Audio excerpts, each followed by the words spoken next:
Honorable Governor Sri Lal Ganesan,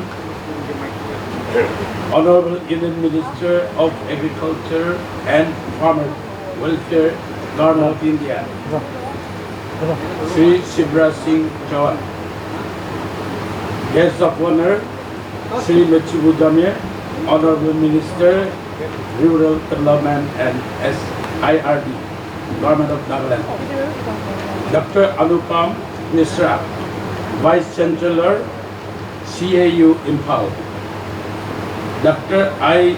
Sakuntala, Dean, College of Veterinary Science, Animal Husbandry, CAU Imphal, Jaluke, Nagaland.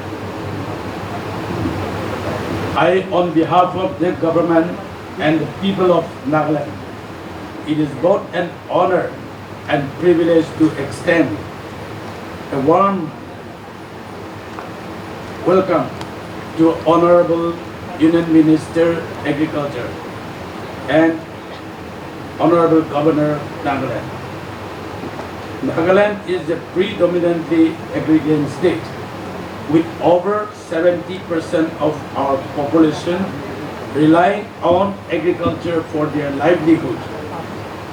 Blessed with rich biodiversity and favorable agroclimate conditions, our state holds vast potential for cultivating a diverse range of crops throughout the year. Yet, it is important to highlight that nearly 80% of our farmers continue to practice zone cultivation and shifting cultivation. While this traditional system is often perceived as being environmentally unsustainable or economically inefficient, for the Nagas, it is far more than a mere agricultural technique. Jhum represents a deeply rooted cultural identity and a traditional agro-economical practice that has sustained our communities for generations. We must also recognize and value the inherent strength of Jhum cultivation. It is a natural farming system based on agroforestry principles, involving minimal tillage and no synthetic chemical inputs. It contributes significantly to the preservation of indigenous plant genetic resources. It is underpinned by indigenous technological knowledge and time-tested practices that are both ecological sound and socially relevant. Given the increasing challenges of climate change, land degradation and rural livelihood insecurity, there is an urgent need for research and innovation that is sensitive to traditional systems, while promoting sustainable, climate-resilient farming models. Tailored research rooted in our unique topography and agroecological reality is essential for ensuring the long-term sustainability of hill agriculture in Nagaland. It is in this context I wish to draw the attention of the Honorable Minister to a matter of long-standing concern, the acute shortage of agricultural research and higher education institutions in our state. The School of Agricultural Science, Mezipima, established in 1978, remains the sole agricultural college in Nagaland. Well, Nagaland falls under the jurisdiction of Central Agricultural University Imphal, but only one constituent college, the College of Veterinary Science at Jaluke, has been established in Nagaland. Our proposal for a College of Natural Farming at the State Agricultural Research Station, Yisem Yong in Mokokchung district is still awaiting approval. Additionally, the Honorable Minister may also consider to set up College of Horticulture and Forestry and College of Fishery in the state of Nagaland. The scarcity of institutions has created a real and growing sense of deprivation amongst our youth and farming communities, particularly given the untapped potential of our state in agri and allied sectors and the pressing need for region-specific research, education, and capacity building. Therefore, I humbly and earnestly submit the following appeals for your kind consideration. 1. To establish a regional research center of natural farming of hill agriculture in Nagaland, which emphasizes on shifting cultivation system to enable science-based support for sustainable hill farming. To approve the proposed College of Natural Farming at Y Imsong under the Central Agricultural University Impal to build much needed academic and research capacity.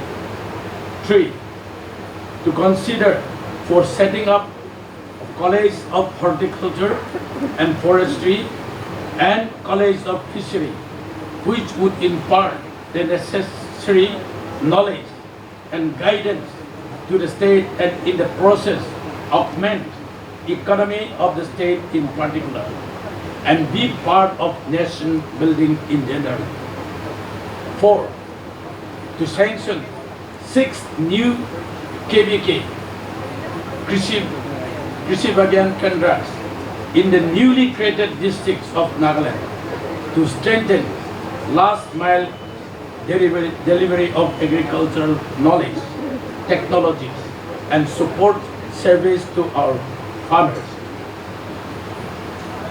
Honorable Minister, sir, your presence here today brings us hope that our long cherished aspiration will be heard with empathy and met with meaningful action. We look forward to your support in strengthening agricultural education, research, and extension in Nagaland, an investment that will empower our farmers and secure agricultural future of our state. With this, I wish you a safe journey to you and your endeavors. Thank you. Jai Hind. In Madhya Pradesh, he is considered as uncle in every house. Really, I was a member of parliament representing Madhya Pradesh in Rajya Sabha. I know how he functions. At that time he functioned. Now of course he is the central minister now. So in every household, every common person also, they know him. Such a very active person. He has come all along. I am very happy that we are taking stand that he has at least attended this program without having any disappointment. Even I also thinking why I have been called here. I think very cleverly she has called me because in case suppose, not because of the climatic condition, because of the war-like situation in the border area, suppose the minister has not come, at least the governor can inaugurate the building. That is why they have invited me. Anyhow, I am very happy that he has come and I could also meet him. So, and see, P.R. Jelan, Honorable Deputy Chief Minister, Sri Mitsu Jamir, Honorable Minister for Rural Development Department, Dr. Anupam Mishra, Vice Chancellor, and Dr. Shakuntala, Dean, College of Veterinary Sciences, Animal Husbandry, faculty members, distinguished dignitaries, esteemed invitees, and their students, sisters and brothers. With immense privilege and honor, I preside over this important occasion, the inauguration of the administrative cum academic building of the College of Veterinary Science and Animal Husbandry, Jaluki, and the celebration of our vibrant Farmers' Fair. Today marks not just the expansion of academic infrastructure, but a significant stride toward strengthening the rural economy and agricultural development in Nagaland. As a constituent of the Central Agricultural University Impal, this institution is uniquely positioned to bridge cutting-edge scientific knowledge and livestock form the backbone of our rural economy. This college must aspire to not only impart education, but also become a center of excellence and innovation, as well as community service. Future veterinarians, researchers, and agricultural leaders should emerge from here equipped not only with the technical expertise, but with a deep commitment to uplifting our farming communities. The importance of veterinary education cannot be overstated. Healthy livestock management is integral to sustainable agriculture, food security, and economic resilience. This college empowers its students to become change makers, professionals who will enhance livestock productivity, combat diseases, and introduce innovative practices to safeguard our rural livelihood. You are therefore custodians of progress, entrusted with transforming lives through science and service. As Governor, I reaffirm our government's commitment and support for better education, scientific advancement, and inclusive agricultural growth. I urge the faculty and students to take this new facility as a catalyst for transformative research. We should use it to forge a partnership with farmers, address local challenges, and pioneer solutions that uplift rural Nagaland. I also urge upon our students to recognize your pivotal role as stakeholders in India's future. The Honorable Prime Minister Shri Narendra Modi ji has envisioned a developed India by 2047, Viksit Bharat, and you are the architects of this dream. Embrace your education not just as a personal milestone, but as a national duty. As future leaders, your resolve, creativity, and compassion will determine our nation's trajectory. We must also aspire to become citizens of a Viksit Bharat by 2047 and work hard to achieve our dream. I once again thank the management for inviting me to this auspicious program, and may this institution shine as a center of excellence, radiating progress across the Northeast and the nation. Thank you. Jai Hind.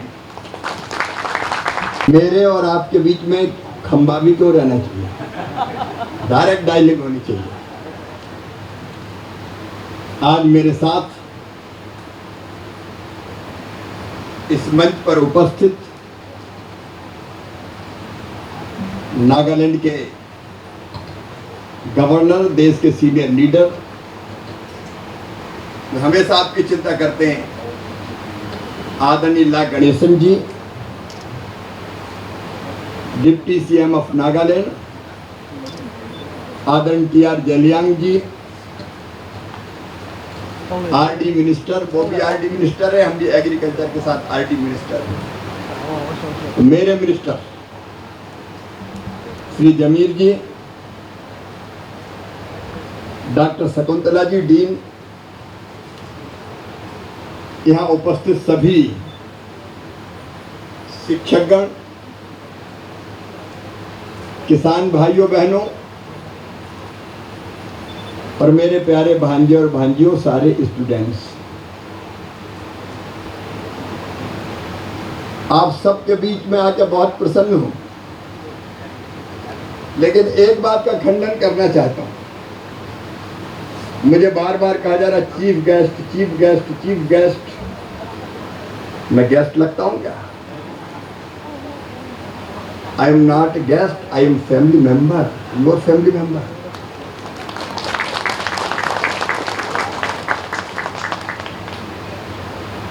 और इसलिए मैंने कहा जाऊंगा जरूर। सवेरे helicopter से आने वाले थे, पायलट ने कहा मौसम खराब है, हेलीकॉप्टर नहीं जा सकता। हम कहा हेलीकॉप्टर नहीं जाएगा तो हम गाड़ी से जाएंगे, लेकिन जाएंगे जरूर।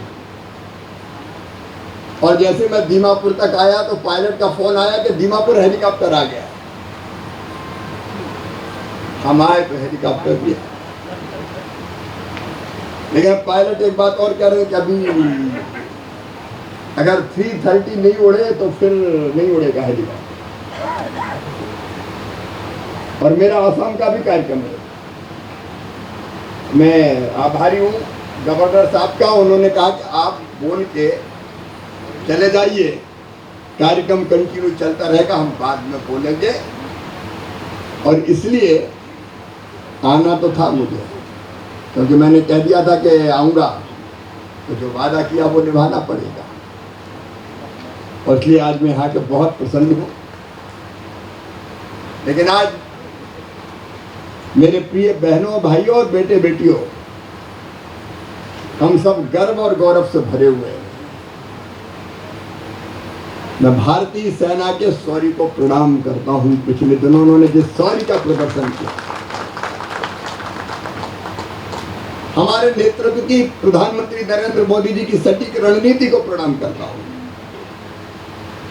सेना के अचूक निशाने को प्रणाम करता हूँ। पहलगांव में हमारे निर्दोष जवानों को मार दिया गया था। पत्नी के सामने पति को नाम पूछ पूछ के मारा गया। बेटा बेटी के सामने उनके पापा को मार दिया गया। भारत ने हमेशा से कहा हम किसी को छेड़ेंगे नहीं, लेकिन किसी ने अगर हमें छेड़ा तो उसे हम छोड़ेंगे नहीं। और इसलिए सेना को प्रणाम। हमने तय किया आतंकवादियों से बदला लेंगे। हमने पाकिस्तान के नागरिकों को नहीं छेड़ा। हमने पहले पाकिस्तान की सेना को भी नहीं छेड़ा। केवल वो लोग जो आतंकवादियों को पनाह देते थे, आतंकवादियों को ट्रेनिंग देते थे, 25 मिनट के अंदर उनके सारे ठिकाने तबाह कर दिए गए, बर्बाद कर दिए गए। लेकिन बाद में पाकिस्तान ने भी हरकत की। हमारे यहाँ ड्रोन, मिसाइल, लेकिन मुझे कहते हुए गर्व है कि उनके ड्रोन और मिसाइल खिलौने की तरह हमारे जवानों ने उड़ा दिए, सटीक निशाना लगा के। वो भारत में आके ऐसा लगा जैसे हम कोई खिलौनों को गिरा रहे हो। ये भारतीय सेना का शौर्य है। और अंत में पाकिस्तान को घुटने टेकने पड़े, सीज फायर की अपील करनी पड़ी। भारत युद्ध में नहीं, शांति में विश्वास रखता है, लेकिन आतंकवाद का मुकाबला करना जानता है। संप्रभु राष्ट्र है हम, और जब अपने देश की सुरक्षा राष्ट्र प्रथम है। आज जब मैं आपके बीच आया हूं तो मेरे प्रिय बहनों और भाइयों, इस बिल्डिंग का उद्घाटन करने तो आई हैं।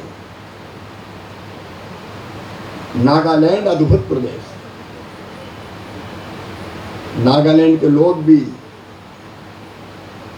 इतने अच्छे हैं कि बार बार आपको नमस्कार करने को, प्रणाम करने को जी चाहता है। नागालैंड के फल, अब अभी मैं देख रहा था नागालैंड का अदरक, जिंजर, इतना बड़ा जिंजर मैंने कहीं नहीं देखा। और नागा चिली, नागा मिर्ची, मैंने कहा कि साथ रखता हूं तो उनका हाथ ज्यादा मत लगा लेना, नहीं तो जहां लगेगी। और वास्तव में मुझे 2-3 बार हाथ धोना पड़ा। यहाँ के अलग अलग फल, यहाँ का ड्रैगन फ्रूट, यहाँ की कीवी, पैशन फ्रूट, एवोकाडो, परसिमन केला, अनानास, अलग अलग तरह के मसाले, और यहाँ के फूलों का रंग भी अलग है। सचमुच में यह अद्भुत प्रदेश है। मैं पहली बार आया हूं, लेकिन आखिरी बार नहीं आया हूं, अब बार बार आऊंगा। और मन में एक ही संकल्प है, प्रधानमंत्री नरेंद्र मोदी जी का संकल्प, विकसित भारत का निर्माण। और विकसित भारत के लिए विकसित नागालैंड, और विकसित नागालैंड के लिए विकसित खेती, विकसित एग्रीकल्चर और समृद्ध किसान। हमारे पास इतना कुछ है, 70% आबादी हमारी खेती और बागवानी पर निर्भर। पशुधन भी यहाँ बड़ी संख्या में।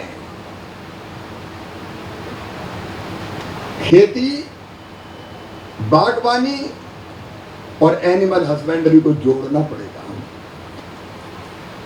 और इसमें यह महाविद्यालय बहुत महत्वपूर्ण भूमिका का निर्वाह कर रहा है। अभी मंत्री जी बोल रहे थे, जमीर साहब, उन्होंने कुछ मांगे रखी। मैं उनको आश्वस्त करता हूं, जमीर साहब, आपने जो केंद्र सरकार से अपेक्षाएं व्यक्त की है, उनके उद्देश्यों को पूरा करने में हम कसर नहीं छोड़ा। मैं आपको आपने मुझे बताया है अलग अलग चीजों के बारे में। कैपेसिटी बिल्डिंग के लिए काम करने के बारे में कहा है। झूम खेती को बदलना पड़ेगा, परमानेंट खेती, स्थायी खेती कैसे हो। खेती के साथ फलों की खेती, फूलों की खेती, सब्जियों की खेती, उनके लिए नई वैरायटी। लेकिन एक समस्या और है कि उत्पाद बहुत अच्छा है हमारा, लेकिन देश में भेजने में दिक्कत होती है। अब हमारा फूल तो दुनिया में है, एक्सपोर्ट हम कर सकते हैं। और इसलिए ऐसे परिस्थिति और सिस्टम का निर्माण जिससे नागालैंड के कृषि उत्पाद, फल हो, सब्जी हो, अनाज हो, फूल हो, वो हम देश में और दुनिया में भेज सकें। हम उस तंत्र का निर्माण करने की कोशिश करेंगे। हमारा लक्ष्य उत्पादन बढ़ाना, उसके लिए रिसर्च जरूरी, सारे कदम वो उठाएंगे। अच्छी क्वालिटी के फल, फूल, सब्जी, उनके प्लांट भी कैसे ठीक ढंग से उपलब्ध करवाएं, उस पर हम चर्चा करें, उस पर हम काम करेंगे। और उसके साथ साथ वैल्यू एडिशन कैसे हो, हमारे कच्चे उत्पाद की प्रोसेसिंग करके हम कैसे उसको देश के बाजार में भेज पाए, जरूरत पड़े तो दुनिया के बाजार में भी भेज पाए, उसके लिए भी हमें काम करना है। और इसके लिए इसी साल माननीय गवर्नर साहब 25-26 में यहाँ के बागवानी से लेकर बाकी सब चीजों के पर काम के लिए मैकेनाइजेशन, पेड्राफ्ट, पोरक्राफ्ट, अलग अलग जितने काम है उनके लिए 338 करोड़ 83 लाख रुपए की हमने स्वीकृति दी है। ये 338 करोड़ 83 लाख रुपया इन कामों पर खर्च किए जाएंगे, जो नागालैंड के किसान की बेहतरी के लिए या खेती की बेहतरी के लिए काम करेंगे। मेरे प्रिय बहनों और भाइयों, खेती के साथ पशुपालन को जोड़ना पड़ेगा। हमें अकेली खेती से काम नहीं चलेगा, इसलिए पशुपालन, मछली पालन, मधुमक्खी पालन, एग्रो फॉरेस्ट्री, क्योंकि केवल खेती से काम नहीं चलेगा। समेकित खेती, उसके लिए भी भारत सरकार प्रयास राज्य सरकार के साथ मिलकर करेगी। नेचुरल फार्मिंग की बात अभी उप मुख्यमंत्री जी कर रहे थे। भारत सरकार ने उसके लिए भी मिशन बनाया हुआ है, हम उस पर भी बहुत गंभीरता से काम करेंगे। और प्राकृतिक खेती के लिए गवर्नर साहब, उप मुख्यमंत्री जी और आईटी मिनिस्टर साहब, जिस सहयोग की जरूरत पड़ेगी भारत सरकार आपको करेगी, उसमें हम कसर नहीं छोड़ेंगे। आपने हॉर्टिकल्चर के लिए, फिशरीज के लिए केंद्र के सपोर्ट की बात कही है। मैं एक सुझाव आज देता हूं राज्य सरकार को कि नागालैंड की संपूर्ण खेती के लिए मैं आपको दिल्ली आमंत्रित करता हूं। आप योजना बना के आइए। स्टेट गवर्नमेंट के अफसर बैठेंगे, सेंट्रल गवर्नमेंट के अफसर बैठेंगे, मैं खुद बैठूंगा और समग्रता से विचार करके नागालैंड की खेती को ठीक करने की योजना बनाएंगे। उसमें हम कोई कसर नहीं छोड़ेंगे।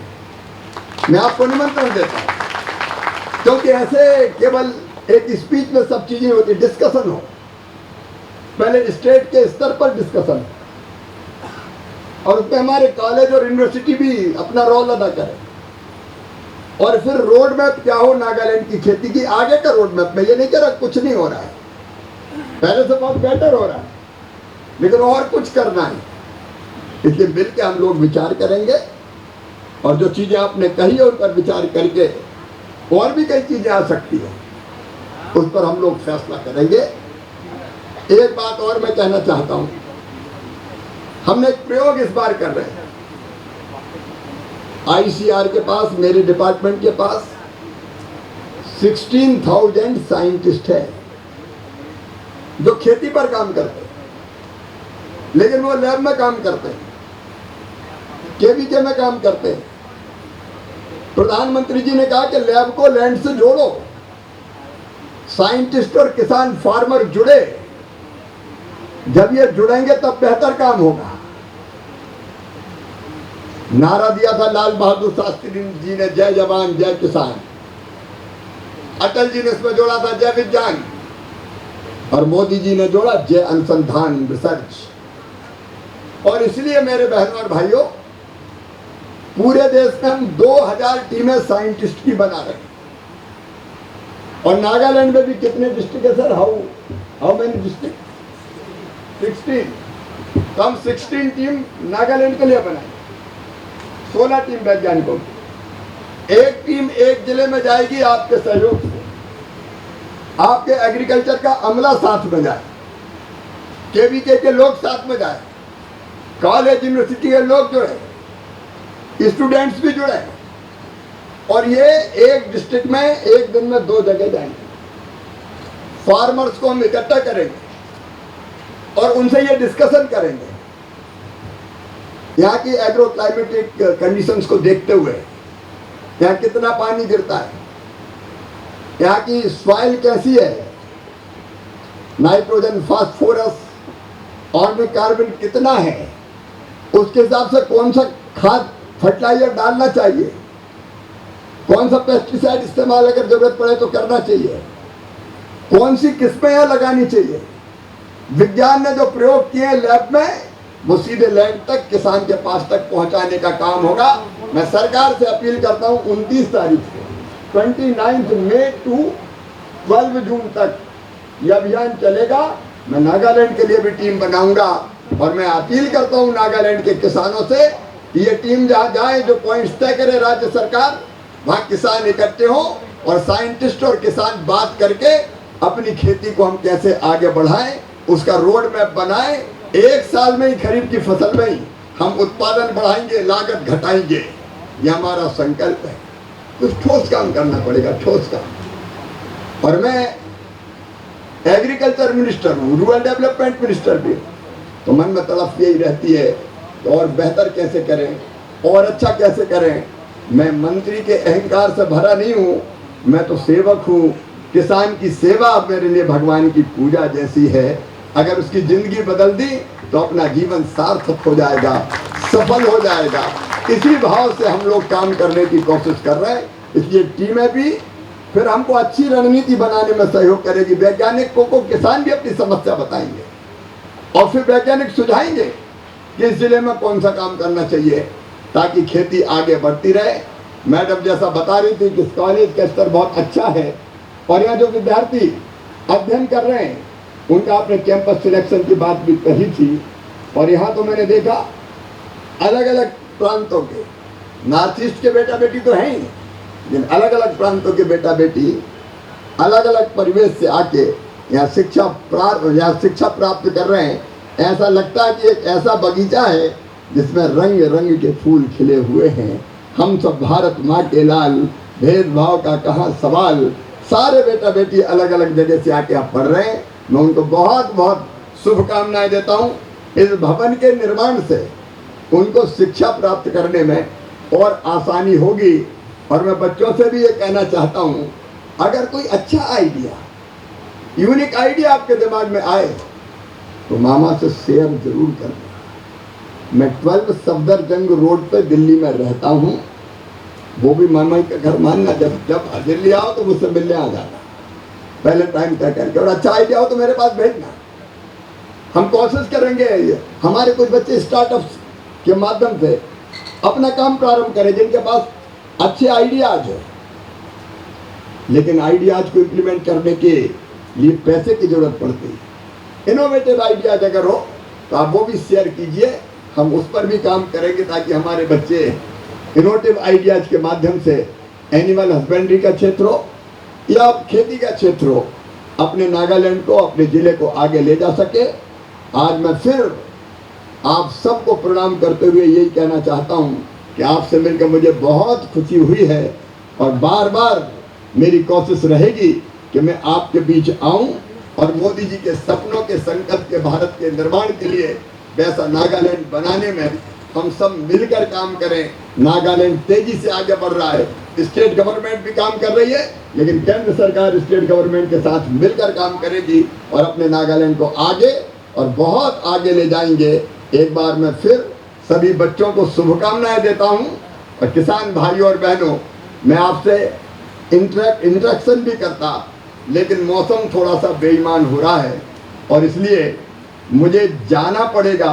और नहीं तो मेरा आसाम में जो निर्धारित कार्यक्रम है वो पूरा नहीं हो पाएगा।